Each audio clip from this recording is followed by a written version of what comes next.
That was a few weeks ago. I took the trouble. I volunteered to put a new skin on these doors in this kitchen, mid 1950s kitchen, because they were in really bad shape. So I guess I got to follow up. And the whole point of putting a new skin on these doors is so they can be put back to use here underneath this sink. And what we have are a whole bunch of the original screws. And I got a screwdriver here.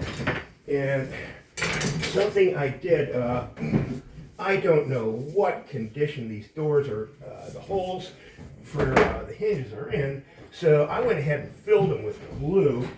And I made up this jig that where I can locate exactly where these hinge holes are supposed to be, so that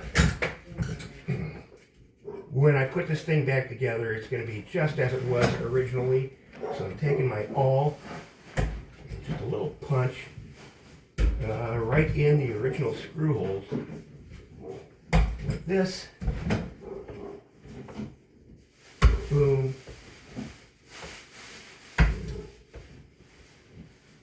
Boom. And now I relocated those holes, or found the original location. And I guess what I need to do is put these doors back on. Now, the hinges were never taken off, so this must be just the easiest job in the world. Let's see if I can just get first screw started. Here we go. Just barely in there. Boy, that's actually a Phillips. Gee, if I got a Phillips head, I'm going to use a power tool. Where'd that screw go?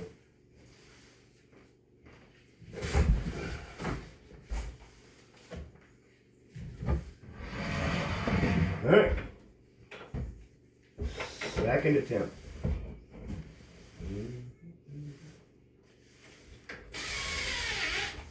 Wow, that was easy.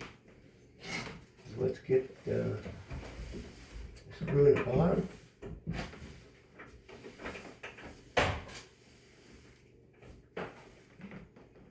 Where's my holes? Find one. You can see I'm balancing with my foot to adjust. There we go. All right, got one top, one bottom.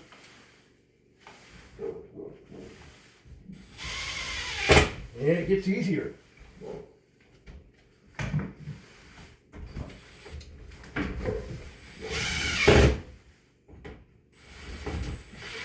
So, this is, what was the bad door that I'm hanging right now?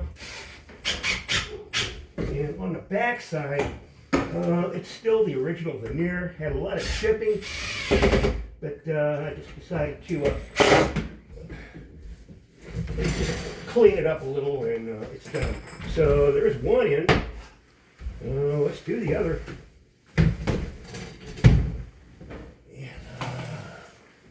Got all the original screws here. Where's this?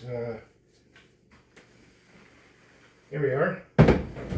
Goes like this. Like I was saying, we got a little patch right here at the top, another one up here, down at the bottom, another patch, lots of putty, a nice serviceable door, considering they're like 70 years old. No complaints. And let's see if I can't just run this screw in. Where's that? Oh, yeah. Of course. First, I use my jig to make sure that I am exactly locating the original holes. what I do with that all. Here it is. So again, it fits tight to the door here, and just a little bit of this, and this door just keeps wanting to open up on me. Before I'm done here, I think I'm going to have to do something about that. All right, this jig has done its job, and I can throw it away. Meanwhile, let's get this door hung.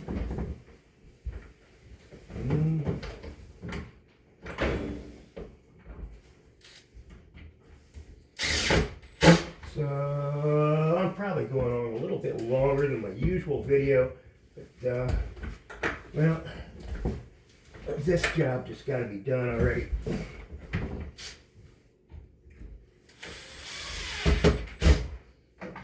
And a few more screws here.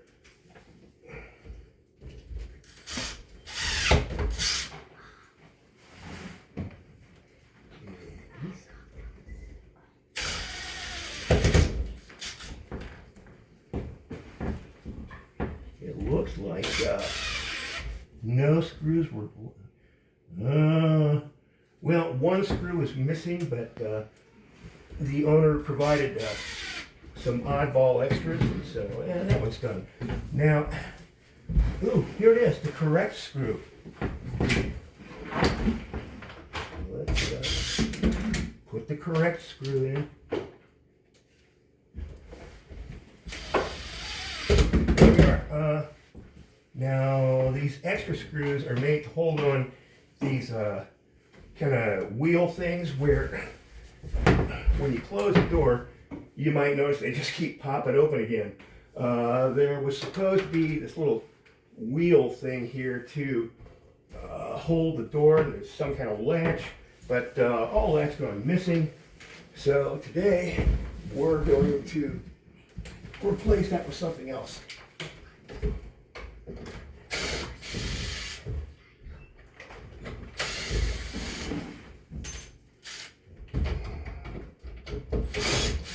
So first step in replacing it is getting rid of the last of the old hardware. Gone. Here's that screw.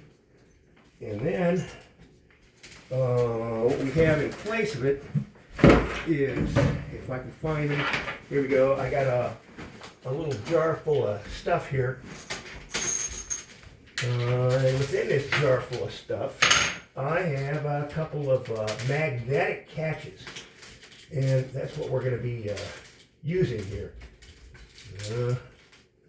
Salvaged from old. This is not new stuff. Because why would we want to use new stuff when we can save the old? I think I got all my screws I need. All right. So to do this, oops, I need that screw. What I need to do is have something to mount this magnet to. And well, this face frame just is not enough. So I brought along, here we are, a little block of plywood that I can attach from the backside. And with my bag of my little jar of goodies. Now, on a road trip, geez, I have brought so many tools. Probably half of this stuff I'm never going to use, but when going out on the road doing something for someone else, it's a good idea to have more than enough tools as opposed to not having enough. So I got all kinds of stuff here that I'm not even going to need, but you just never know what you need until you get there. So with that in mind, okay, got this little block of plywood that I started a couple of screws in. And what I'm going to do is go around on the back side of this face.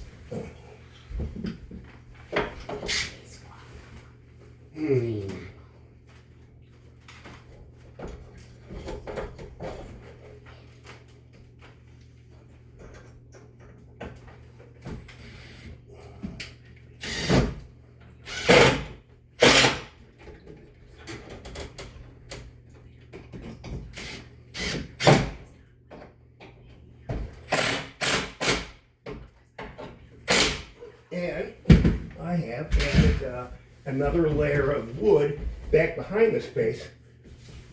I guess I gotta move the camera here. Jeez. Bring in and show you what the heck I'm doing.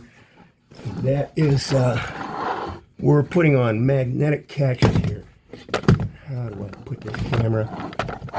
There's no good way. Unless, what can I do here? To make use, I put, sometimes all the tools come in handy just for moving your back. You'll, is that it? There we go. Okay, so I added this block of wood back behind the face frame. So now I have enough room to put in this magnetic catch. And it has slotted holes here so that it can be adjusted in and out. Kind of important. And I'm sure would be nice to get this done.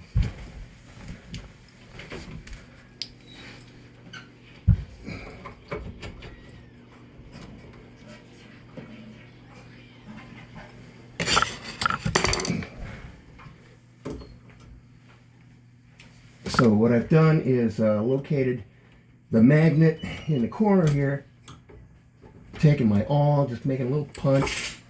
Let's do the same thing on the other side. Production work, get them both done.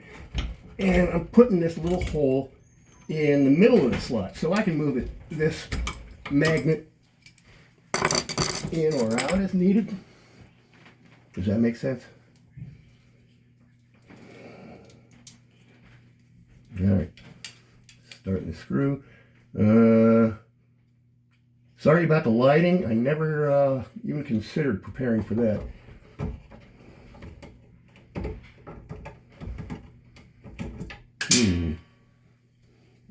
Dropped one screw. Jeez.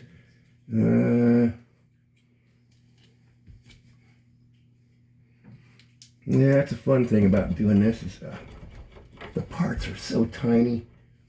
And getting everything started just so.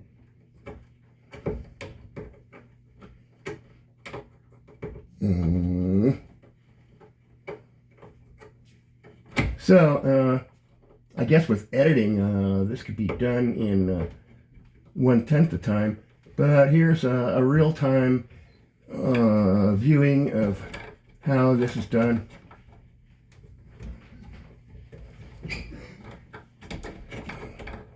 Get the one in.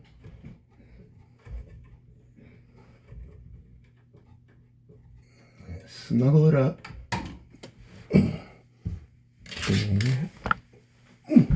I know I got more screws here.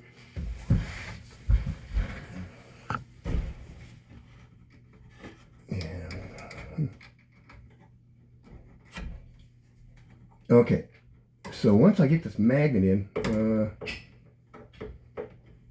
boy, I guess if you go to the hardware store and buy one of these nowadays, it's going to have Phillip head screws, but since this is salvage old stuff, I got these darn straight blade screws. And I never have luck using power tools with this. I just knocked you over. Doggone it. Alright. Get you back again. Where's your place? There, now, will you stay put this time, please? Where was I? There's that screw I dropped. Found it. Good.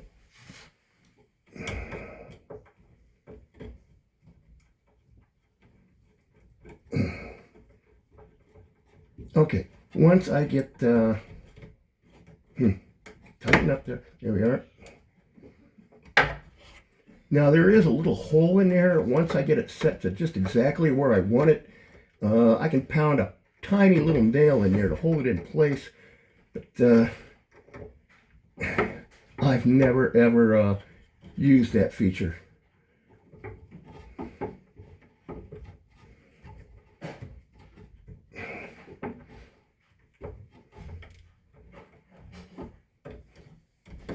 Here we are, snugly.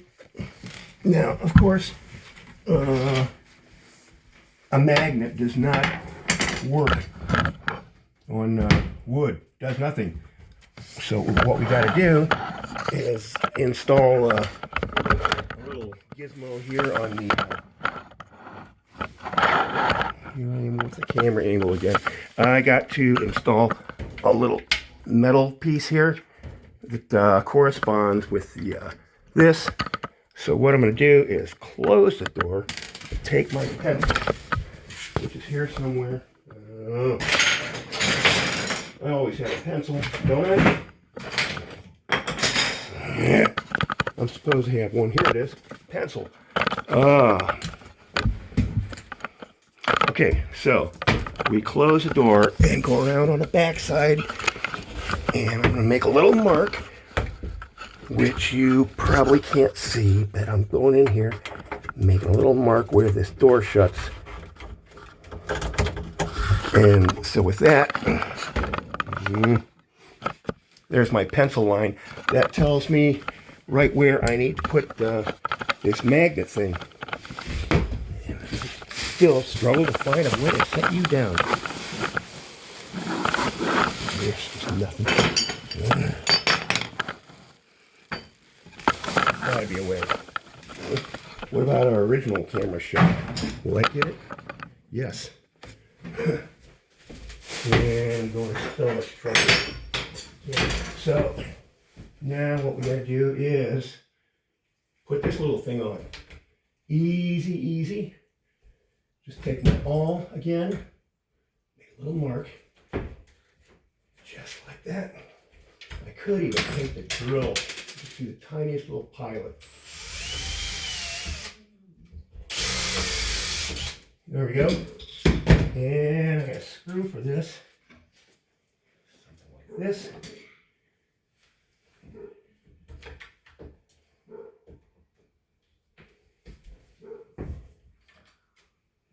And just tighten this screw up, like so.